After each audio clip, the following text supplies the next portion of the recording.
We recently made a family fall bucket list, and I want to share some of our ideas with you.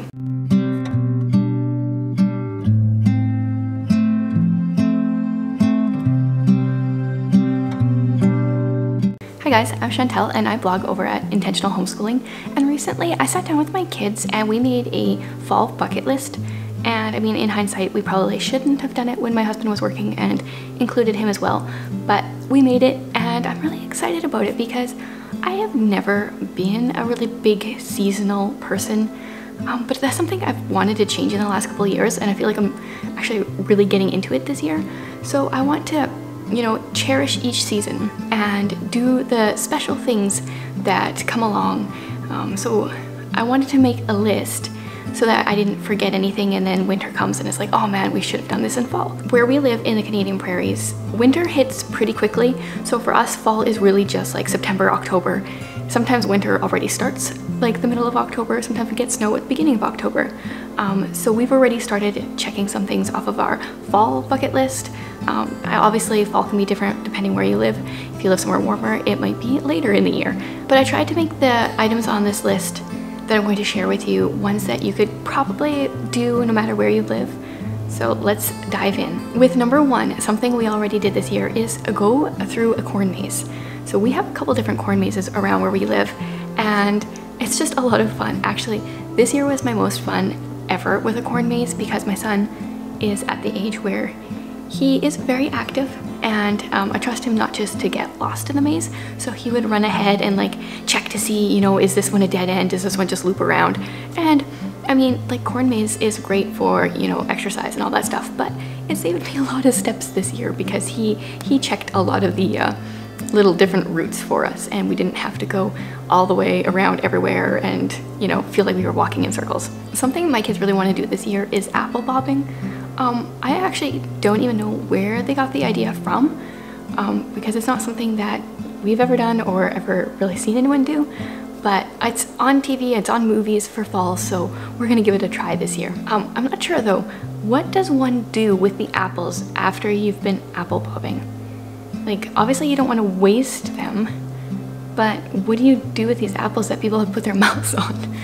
I gotta figure something out. Actually, one of the things they want to do is make caramel apples. So I wonder if we like separate, like, okay, these are the ones that your mouth touched and these can be your caramel apples.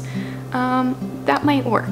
In the caramel vein there, we also want to make caramel popcorn. I have a really delicious recipe for it, so that it's not like the rock hard caramel popcorn that you like break a tooth on, but it's actually like really soft and delicious.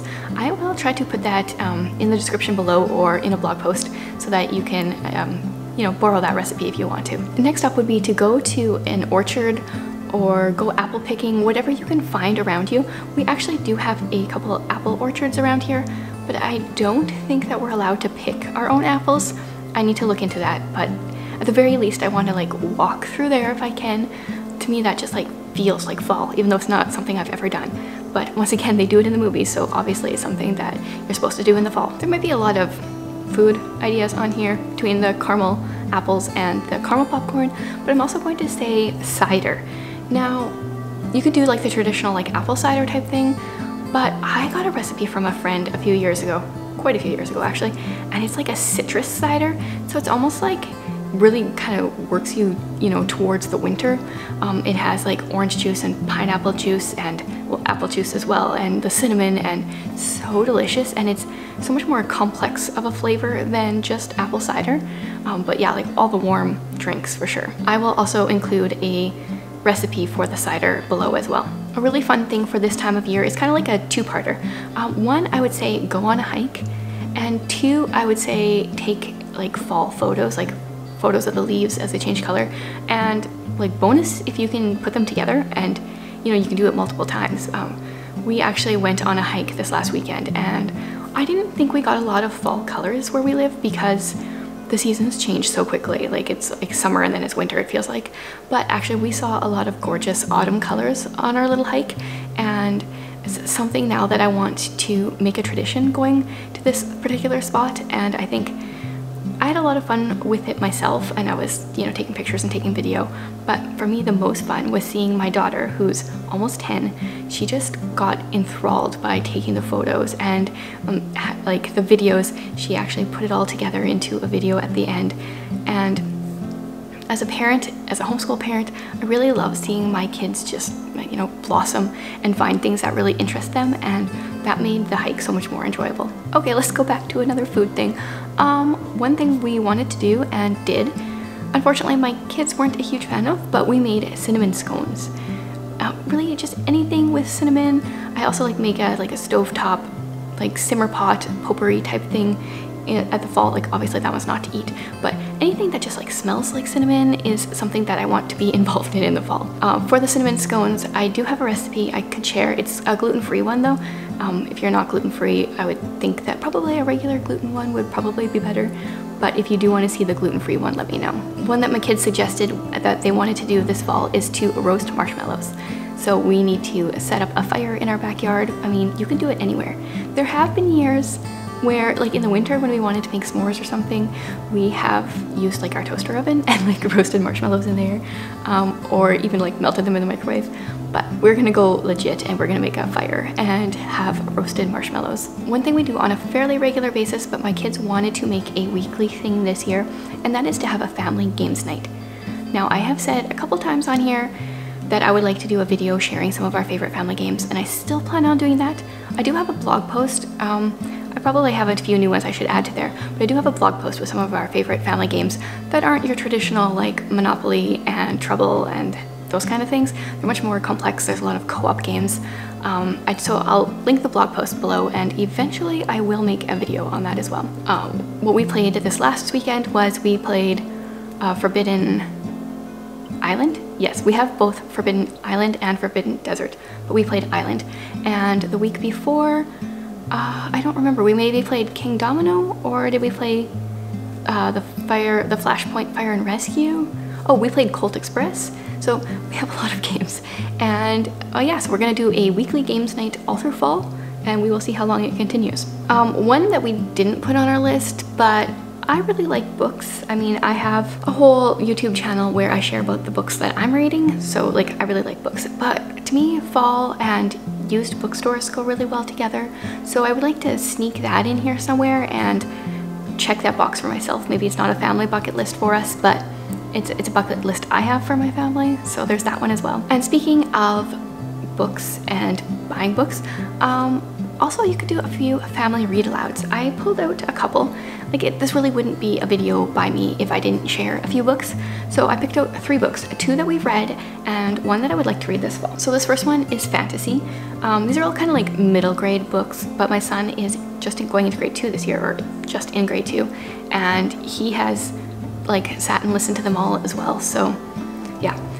So the first one I would recommend is the Wingfeather Saga. The first book is On the Edge of the Dark Sea of Darkness, and this is about a family who, this is a fantasy book, and they live in a world where there's these creatures called fangs that are kind of invading their area, and they're looking for something, and we follow 3 siblings who face a lot of challenges and really grow throughout this series.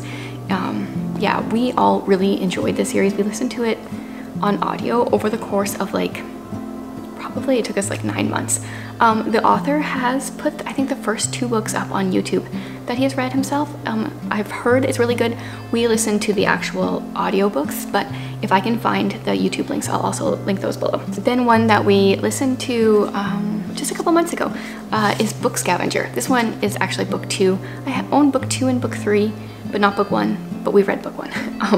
And I would recommend it. So this, we follow a girl who moves to a new town. She meets a friend, so it's a boy and a girl, which I always appreciate as a parent with a boy and a girl, because then they can both kind of like envision themselves in the story. I like it when authors have characters of both genders. So in this world, I mean, it's real life, but there is a game called Book Scavenger. It's a website where people can go and hide books, and they leave clues, and then other people, you know, solve the riddle or the clue, and they find the books, and you just kind of like, it cycles, you keep doing that. It's actually something this has inspired my children to do the same thing, and we are going to be hiding books around our town for local homeschool families. yeah, so this was a really fun read. It really inspired me to do this same thing. I would love to, you know, actually do this as an adult as well. And this last book I have not read, but it screamed fall because it's called Absolutely Truly, but it's a pumpkin falls mystery, and you can't really call something pumpkin anything without it like feeling like fall. The picture does have like a winter scene, so this is maybe like a little bit later into fall, but I don't know anything about it other than it is a middle grade mystery book. And if you've read my blog or received my homeschool newsletter or anything like that, you've probably heard me say that I'm terrible at reading aloud. So true, so true. I'm so bad at it, which is why we always listen to audiobooks, but this one I can't find on audio. So I'm thinking I am planning on reading this out loud to my kids over the course of October. I don't know. You guys can maybe like hold me to that. We'll see if we can actually do that. Yeah, so there's those 3 books. And then my last one, the final thing on this list, is to obviously carve pumpkins. This year my kids want to take it one step further and they want to do a competition. So I think it's like girls versus boys, or I don't know, one child partnered with one parent. I mean, honestly, anyone that signs up to be on my husband's team is going to be the winner, because I can't draw, nor do I trust myself with a sharp knife because I'm way too klutzy. But I think it sounds like a lot of fun. I think we'll enjoy it. Hopefully there's no ER visits in our future. So that is our fall family bucket list for this year. I would love if you guys make a bucket list, if you do things that we didn't include, if you have any suggestions for us.